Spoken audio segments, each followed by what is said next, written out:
Misi.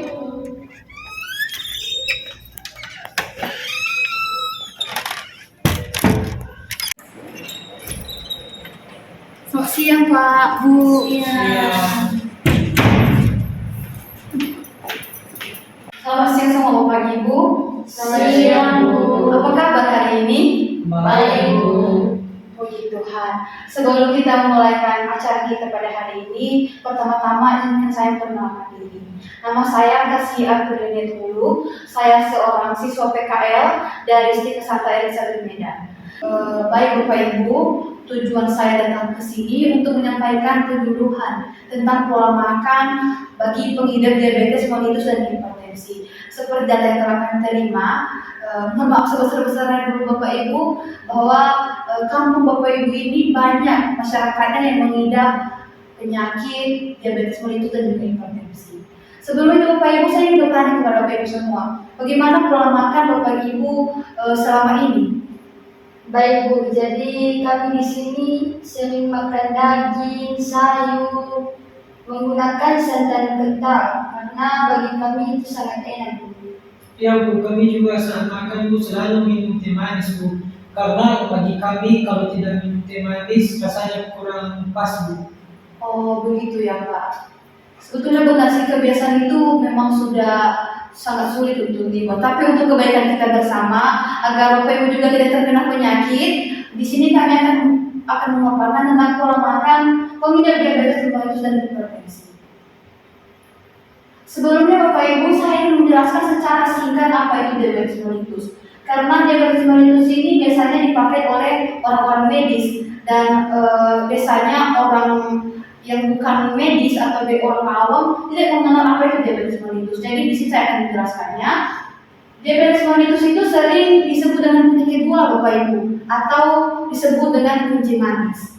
Nah, ada gejala yang sering kita temui dari penyakit ini. Bisa kita bilang 3P. 3P yaitu poliuri atau biasa disebut itu banyak buang air kecil di malam hari. Jadi Bapak Ibu, kalau misalnya Bapak Ibu sudah terkena penyakit hipertensi, maka setiap malamnya Bapak akan sering pergi ke toilet untuk buang air kecil. Kemudian itu polidipsi atau mudah haus. Jadi Bapak Ibu ketika telah mengidap penyakit diabetes mellitus, Bapak Ibu juga merasakan rasa haus yang sering sekali. Dan juga yang ketiga itu poli pagi atau mudah lapar. Jadi Bapak Ibu juga terasa atau merasa sangat mudah lapar begitu Bapak Ibu. Selanjutnya Bapak Ibu, penyakit hipertensi. Penyakit hipertensi ini sering kita kenal dengan tekanan darah tinggi.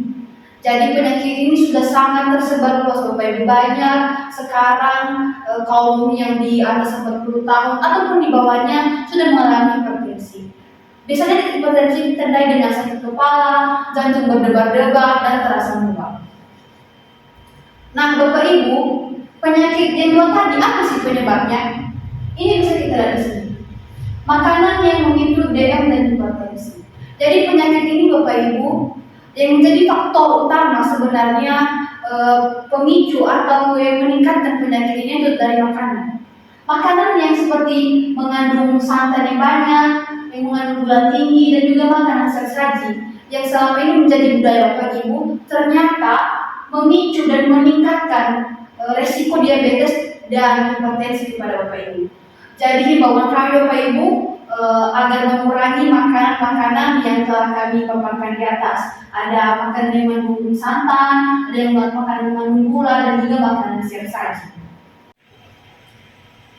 Nah selanjutnya Bapak Ibu, di sini ada pola makan yang sesuai untuk kita pengidap DM dan juga hipertensi. Ada istilahnya tepat 3J, yaitu jumlah, jenis, dan juga jadwal. Yang pertama jumlah. Kita harus menentukan jumlah asupan kalori harian berdasarkan umur, jenis kelamin kita, berat badan, tinggi badan, dan juga aktivitas. Jadi kita sebagai pengidap penyakit DM dan juga hipertensi, kita harus mengontrol jumlah makanan yang masuk dalam tubuh kita. Jangan sampai makanan yang kita makan itu menjadi pemicu DM dan juga hipertensi yang telah kita derita. Kemudian jenis, Kita harus memilih jenis makanan yang kita makan Bapak Ibu. Kita harus memilah apakah makanan ini bisa saya makan, apakah minuman ini bisa saya minum. Itu kita lihat dari kandungannya Bapak Ibu. Misalkan dari beras atau nasi yang kita makan, kita harus mengetahui berapa jumlah gula yang ada di situ. Maka nanti setelah kita tahu, kita bisa menakar dan juga mengetahui jenis makanan yang telah kita makan. Kemudian jadwal. Di sini kita harus mengatur jadwal makan kita. Setiap harinya kita makan 3 kali dan juga 2 kali selingan. Selingan ini bisa kita konsumsi, yaitu buah atau sayuran yang kadar gulanya rendah. Nah Bapak Ibu, ada jenis makanan yang harus kita ubah dari makanan yang biasa kita makan sehari-hari. Sekarang setelah kita setelah tahu tentang bagaimana pengaruh makanan yang kita gunakan itu atau yang kita konsumsi sehari-hari itu, setelah kita mengidap penyakit DM, maka kita harus mengubahnya. Yang pertama ada nasi putih yang harus digantikan dengan nasi merah. Kenapa kita harus menggantikan nasi putih dengan nasi merah? Karena jumlah gula yang terkandung dalam nasi putih lebih besar daripada gula yang terkandung daripada nasi merah. Untuk itu Bapak Ibu, kita sebagai pengidap penyakit hipertensi dan juga penyakit diabetes mellitus, kita harus memakan atau mengonsumsi nasi merah karena jumlah gulanya lebih rendah.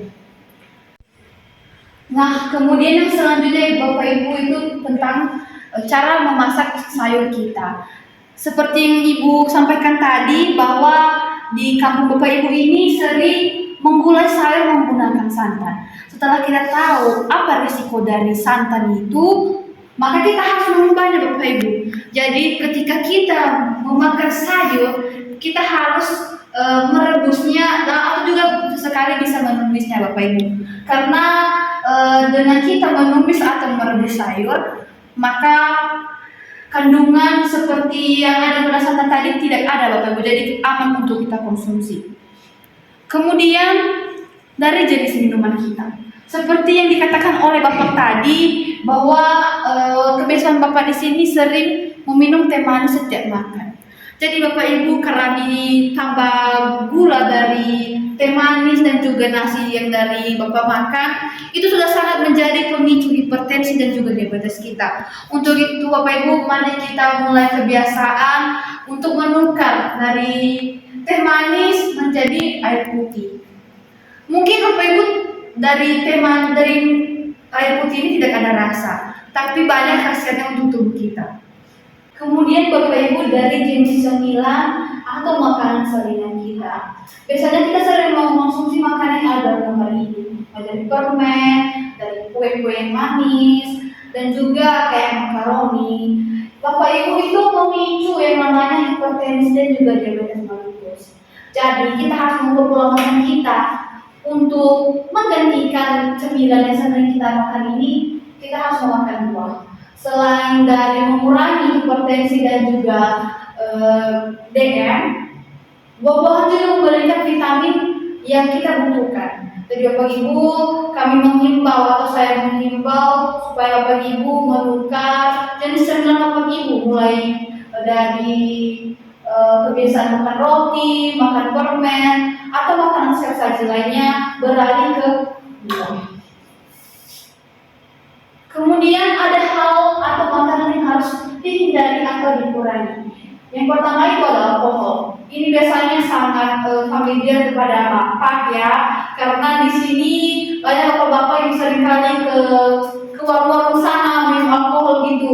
Jadi sebenarnya Bapak dari mengonsumsi alkohol itu bisa memicu atau meningkatkan penyakit hipertensi dan juga diabetes mellitus Bapak. Untuk itu Bapak harus mengurangi atau alangkah baiknya jika Bapak berhenti untuk minum alkohol. Tapi jika memang tidak bisa langsung berhenti, bisa sedikit-sedikit kurangi Bapak. Kemudian yang selanjutnya daging, garam dan gula.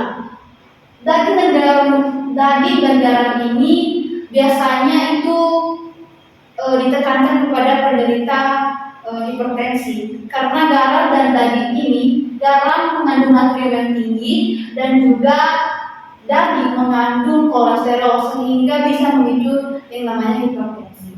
Kemudian yang itu gula Bapak Ibu. Kita sebagai penyakit diabetes mellitus, kita harus mengurangi kadar gula. Karena kalau meningkat, maka otomatis kadar gula kita juga akan melonjak. Sehingga nanti menyebabkan penyakit-penyakit yang tidak bisa kita hindarkan lagi, seperti kadang kakinya itu bengkak atau kayak membusuk saat diamputasi gara-gara penyakit gula. Kemudian yang terakhir Bapak Ibu, kita harus olahraga. Meskipun kita telah mengatur pola makan tadi, ketika tidak dibarengi dengan olahraga maka tidak afdol rasanya. Jadi kita juga harus menyeimbangkan dengan olahraga seperti berjalan kaki, bersepeda, berenang, angkat beban dan juga yoga. Di sini Bapak Ibu bisa memilih mana yang lebih fleksibel untuk Bapak Ibu. Biasanya jalan kaki, mungkin Bapak Ibu ini banyak kegiatan ya, jadi tidak ada waktu untuk kayak berenang, bersepeda atau yoga. Jadi bisa Bapak Ibu memilih alternatif yang pertama itu berjalan kaki.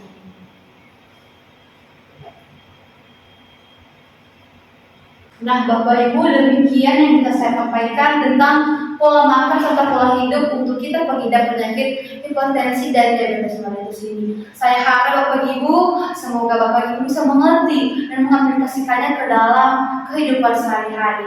Bapak Ibu, jika ada pertanyaan dari yang saya jelaskan, kami persilahkan.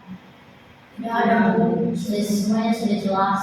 Oh, terima kasih Bapak Ibu. Jadi Bapak Ibu, ini saya akan membagikan brosur tentang pola makan dan juga pola hidup serta menu-menu yang harus Bapak makan setiap Bapak Ibu makan setiap harinya. Karena mungkin apa yang saya sampaikan tadi mungkin Bapak lupa atau juga kadang karena banyak pekerjaan akan tidak mengingat lagi Bapak Ibu. Jadi saya akan membagikan Bapak Ibu. Bu, terima kasih Bu. Terima kasih Bu. Terima kasih Bu. Satu masalah dulu. Ini ya pola makan yang baik. Iya. Iya Pak Bapak, lagi alkohol ya Pak. Bapak, ingat anak dan istri Pak. Iya Pak. Jadi Bapak Ibu, demikian saja yang saya sampaikan pada hari ini. Sekali lagi saya mengucapkan terima kasih kepada Bapak Ibu atas partisipasinya telah hadir dalam penyuluhan pola makan untuk pengidap penyakit diabetes mellitus dan juga hipertensi ini. Saya harap semoga Bapak Ibu sehat selalu dan juga di lain waktu kita masih bisa bertemu Bapak Ibu. Akhir kata saya ucapkan terima kasih. Selamat siang. Siang Bu. Siang Bu. Permisi ya Pak, Bu. Ya Bu.